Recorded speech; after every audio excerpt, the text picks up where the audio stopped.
right, here we are. So it's coming down to the end of the year and our last episode, actually, of 2024. I can't be more excited. We have Rick Lambert, professional hockey player and everything else, as our guest today on Next Week's Life. So, Rick, welcome to the show. Hey, thanks, buddy. And congrats. It's an honor to be on here and follow the other guests you've had.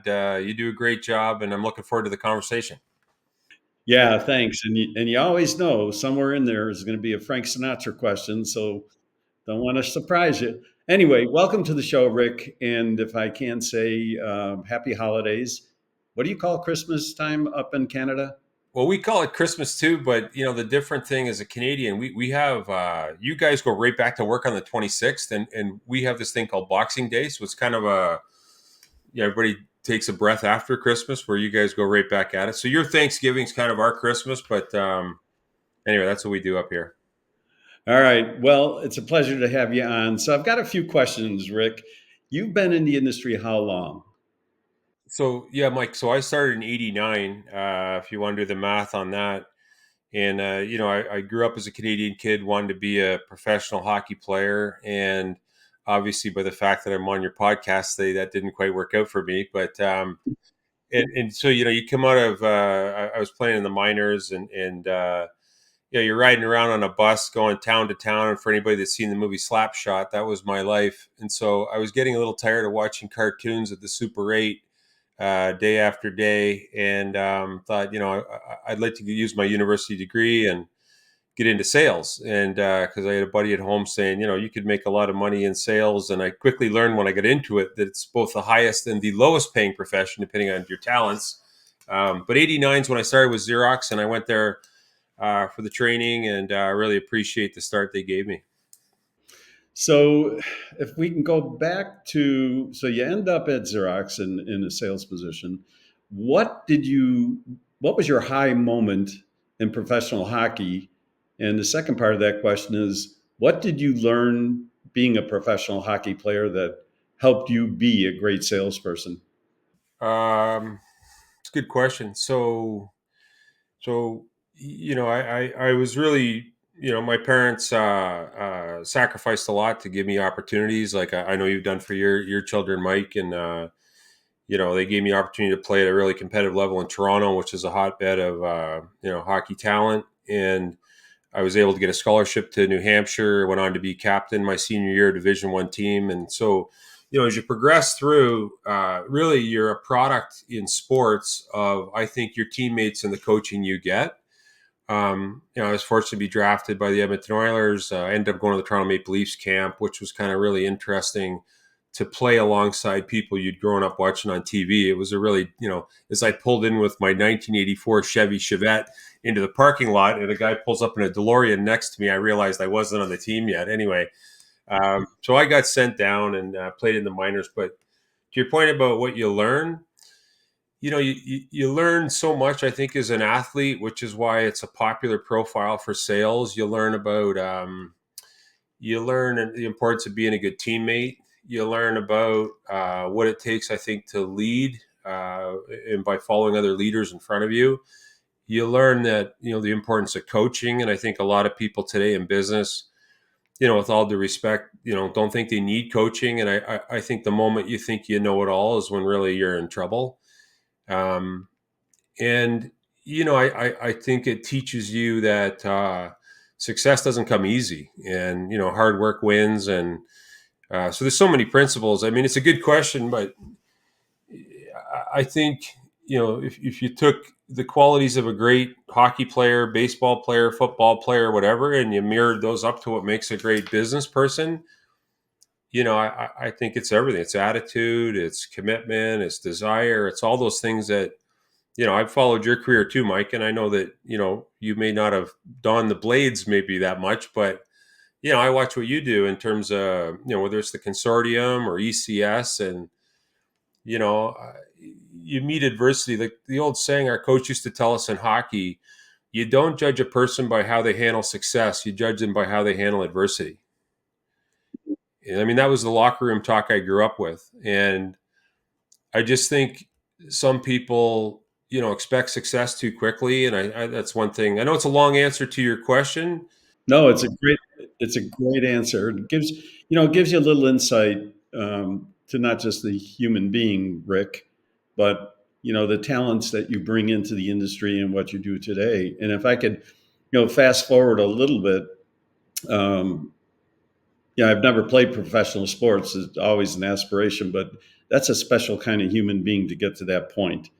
So now we go back to Xerox and how was the transition from being a professional athlete into corporate Canada? So I went from being on the 6 o'clock news in Knoxville, Tennessee, to learning the QWERTY keyboard in a boardroom at Xerox in London, Ontario. And I was like, reading the manual, thinking, what the heck did I get myself into? Um, so, you had to learn to take a step back before you can take steps forward. Like when I had a commercial territory, and I'm sure, like many people, you too, Mike, we were going through 3 pairs of dress shoes a year, walking around, knocking on doors. And, you go from being, I'll call it somewhat popular to, signing autographs. And I was in the minors, but signing autographs to all of a sudden someone doesn't even want to see you. So it was a spin at the time, but I go back to the principles that you learn, right? You just got to stick with it. You got to focus on the fundamentals. You got to be open to coaching, and um, sooner or later, good things happen to good people, I believe. Is your Xerox experience where you met Carl Busino? Yeah, so I was a Xerox rep for about 8 years. I can't say enough good things about the company and the people I worked with there. I remember my first day at Xerox, and I went there because of the sales training I thought was the best at the time. And my manager, a guy named Ronnie Smith, he came out, and they give you all these books and stuff when you start. And he said, Ricky, don't worry about reading those. He said, all you need to know are two things. Number one, learn to get information before you give information.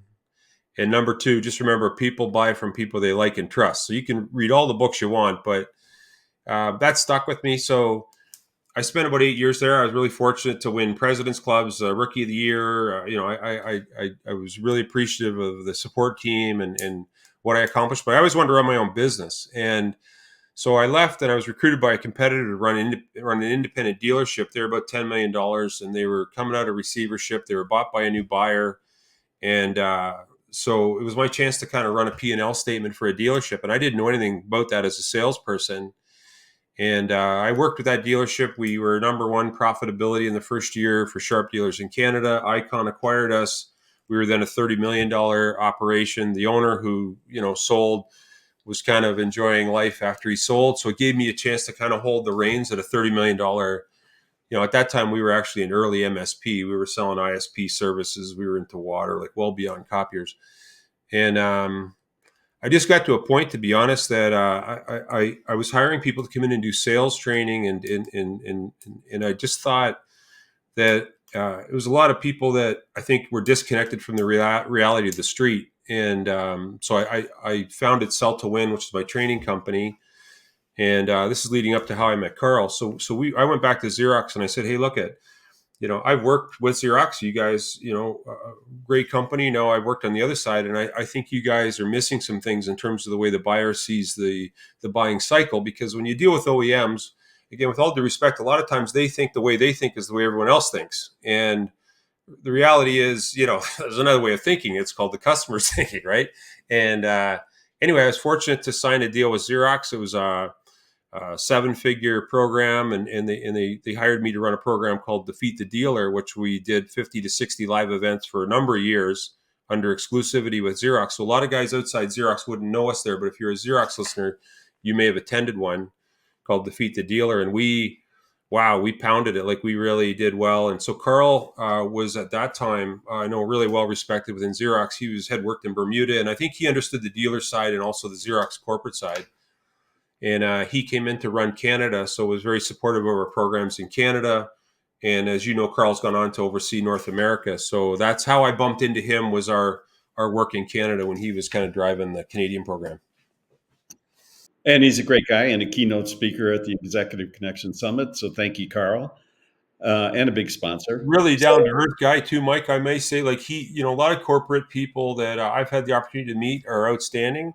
Some I think, maybe a little too long in the corporate chair, but I think he's truly a guy that I respect, and I think he gets the street and he gets the corporate side. I think he's done an excellent job in earning the respect of the resellers or dealers, and he's really done a good job growing that business. He's a good guy for Xerox. yeah, he is. He's a great guy for Xerox. He's just frankly getting to know him this past year. He's a great guy, period. Which I would say about you. So over the last, I don't know, we've known each other a long time, certainly a number of years. I've had the privilege of watching you work at a number of events, always outstanding.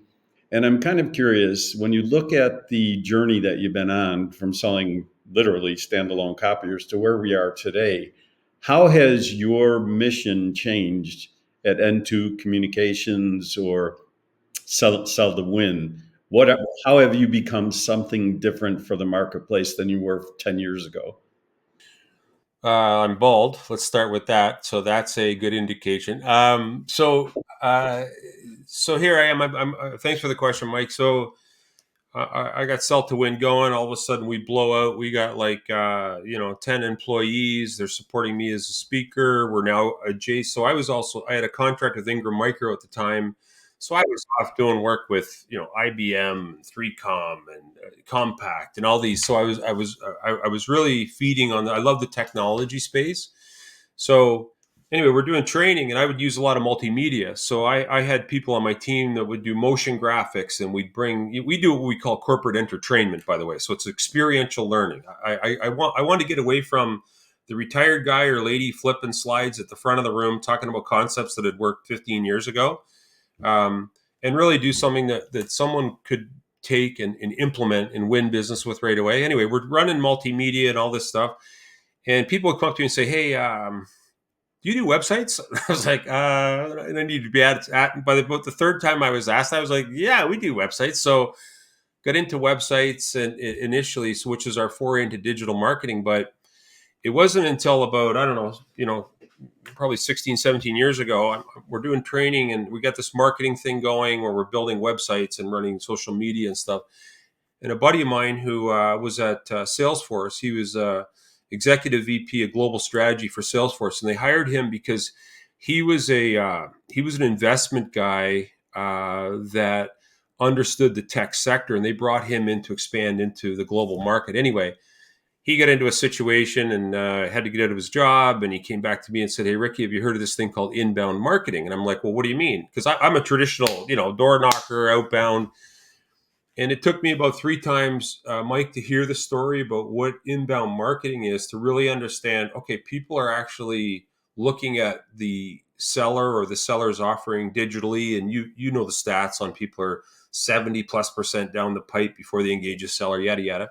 So anyway, I thought really what customers need is they don't just need sales enablement stuff, meaning coaching and tools, but they need to appeal to the digital buyer, which is arguably the top of the funnel. And so we founded basically Into Communication. So we would go to a customer now and say, look, at whether you want to coach your people to make them better and have better customer facing kind of tools, or you want to get into websites and HubSpot and automation and AI down, all that stuff. And so I call it smarketing, but like I just find that a lot of people have either one vendor for one thing or one vendor for something else. And when the two come together is really when the magic happens. And so um, I just love it. I love as a traditional sales guy, and I'm a lot older than I look, but uh, it's just changed so much, and I love figuring out the puzzles of how things are changing. And that said, I have a great team, and you've had a chance to experience some of our team. And I go back to your question about the sporting. What'd you take from sports? Well, you take that you're only as good as the team around you. Yep. And so I'm privileged to be on your program today. But there's now 15 plus people that on my team that are superstars, and when you get a superstar lineup, it doesn't really matter what you're in, you will win. Well, you clearly have a wonderful team, and for those of you in the audience that haven't had the pleasure of working with Rick and his team, I would encourage you to make sure you reach out to him. And I can be a very personal reference and testimonial for Rick and his team. Rick joined our team as our partner, really, in marketing and smarketing. I love that one, by the way. And with the Executive Connection Summit and the consortium. And since Rick and his team have basically taken us under his wing, our visibility and exposure and activity has gone quantum. So, Rick, we appreciate everything you've done for not just us, but really for the industry. Without you, we couldn't get the visibility and the visibility and the attendance that we've received so far. So we thank you very much.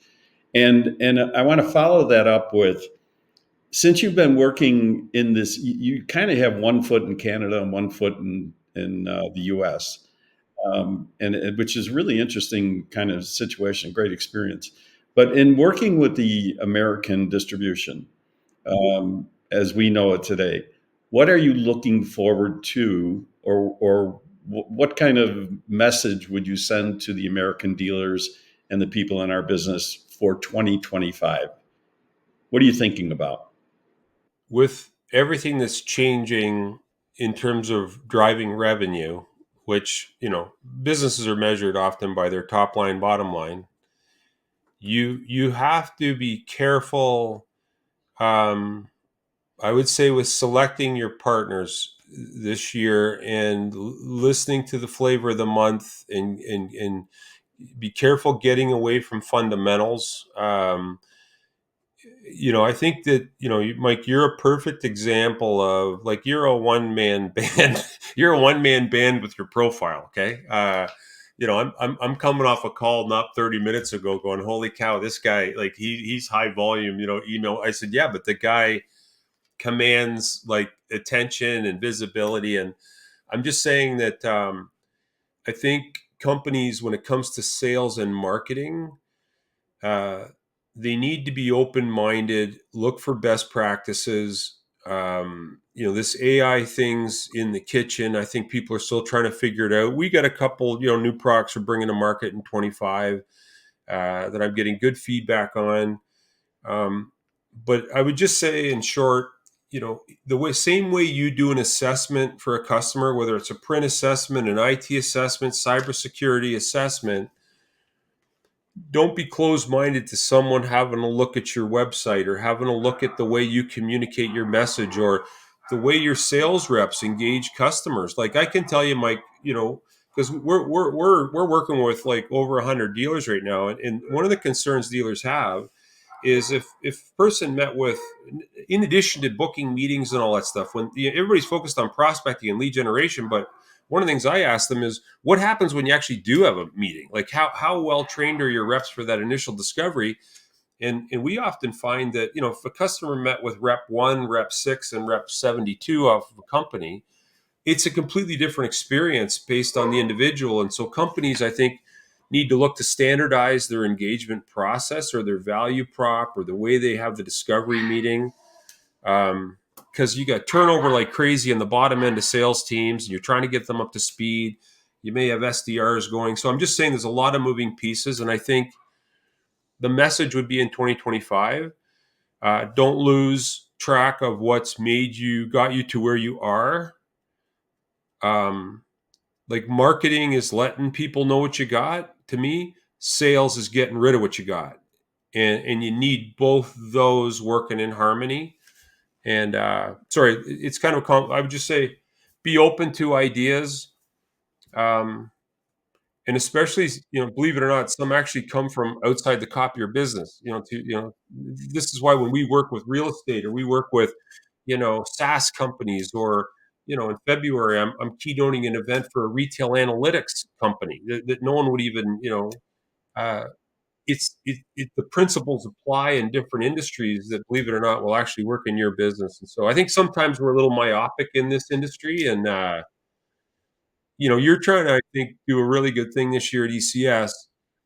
In, you referenced something about, the money trail. And, I've heard from multiple people outside our industry, like data centers, what are you doing with AI? And so, the same way you're trying to be forward thinking and educate people on where the opportunities ahead are, not just in the rearview mirror, like we're trying to do that from a sales and marketing standpoint. And so, just don't lose track of, like, don't lose what made you got you where you are, but be open minded, I guess, but be careful because you can waste money quickly with mistakes too, and damage your customers. And I would sum that up by saying, hey, look, it's been a relationship business forever. Now it's just a new method of relationship business and multiple relationships, right? Whether it's digital marketing or still knocking on doors, a combination of the things that got you here.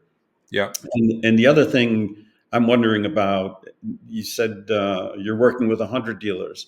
And when you're working with those 100 dealers, are they pretty much the same? Or are they a mix of core business plus IT services? Is it the gamut today?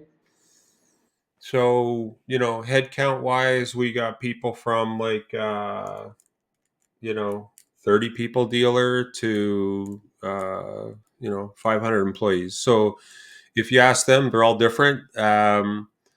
If you ask me, it really depends on their tech stack. Some of them, are into, they want to just go with, imaging business. Some are rate full stack into, well beyond IT services and cyber.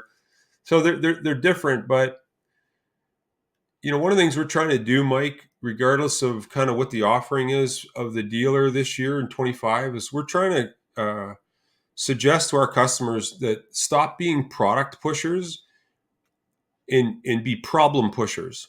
In other words, if you look at the social streams or the communications or whatever that go out from a typical dealer, whether they're, this is their stack or they got a smaller stack or their size, I think the chest pounding messaging is a little tired. And we got to find ways to connect with customers. And I think, relatable, this is just one of our strategies this year.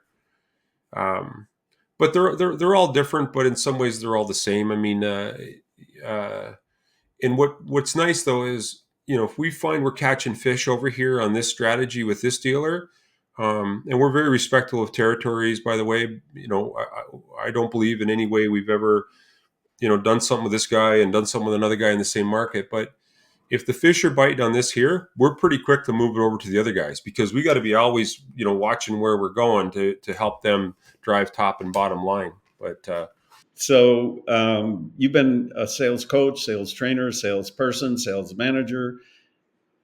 In your world today, who's training you? you are, you're training me on how to run an event, how to do a golf tournament that's second to none. I mean, by the way, if you're watching this and you got a window to get in this golf tournament, I mean, I haven't been to a golf tournament where there's military equipment, people jumping out of helicopters. Like this is going to, like, the golf is almost like, oh, by the way, there's going to be golf there. Oh yeah. Um, Sorry. So it's really interesting to follow, and I love learning, right? And you're teaching me some stuff that's really non-traditional, experiential. Um, so I have some mentors, Mike, that I go to, that watch me digitally and say, hey, Ricky, stay away from that, or believe it or not, we have a team huddle every morning at 9 o'clock, and I'd like to think I'm 1,000% transparent with my team. I showed them a video this morning. I said, "Hey, okay, quick poll. Everybody has to vote. Is this funny or not funny? Should I show it or not?" So I get coaching from my team, and uh, Good. you know, Good. yeah, So, so if I ask, again, another change up pitch. If I asked your best friend, yeah. um, what is the most frustrating thing about Rick Lambert, what would they say?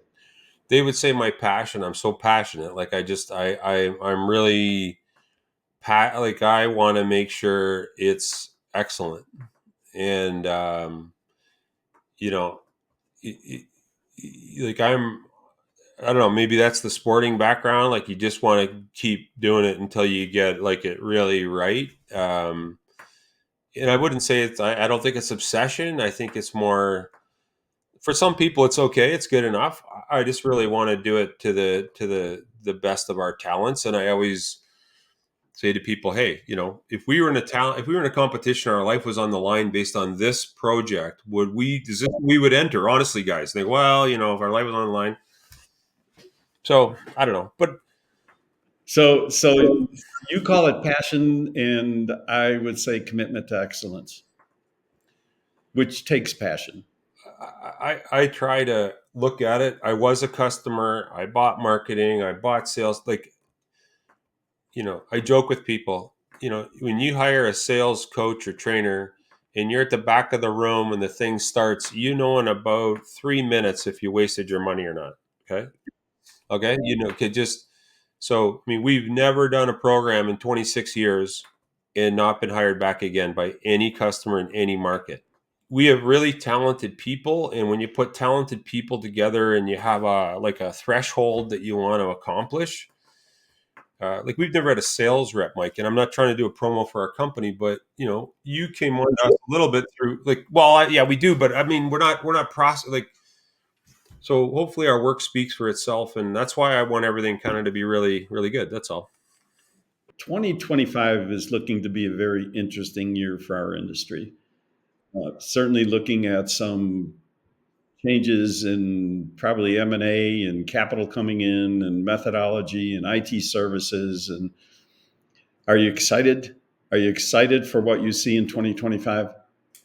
Uh, 2025 has already started for us. I mean, as we speak now, December, we're way up this year. We're going to be way up more next year. I think, but more so, like if look at your shirt you got on right now, float all boats, right? So if we can float our customers' boats, we'll be right there with them, right? So I think if you look at what you're talking about at ECS with regard to forward thinking, where technology is going, not just where it is today, uh, in finding the right partners, whether it's ERP or whether it's um, I think our customers are poised for success. We've gone through probably, I would call it a bit of turbulence, call it COVID, call it post COVID, now work remotely. Now, you know, is the new generation up to move at the same pace as, the older people? Like, I feel like we're rounding the corner right now, to be honest, and the pencil's been sharpened a bit.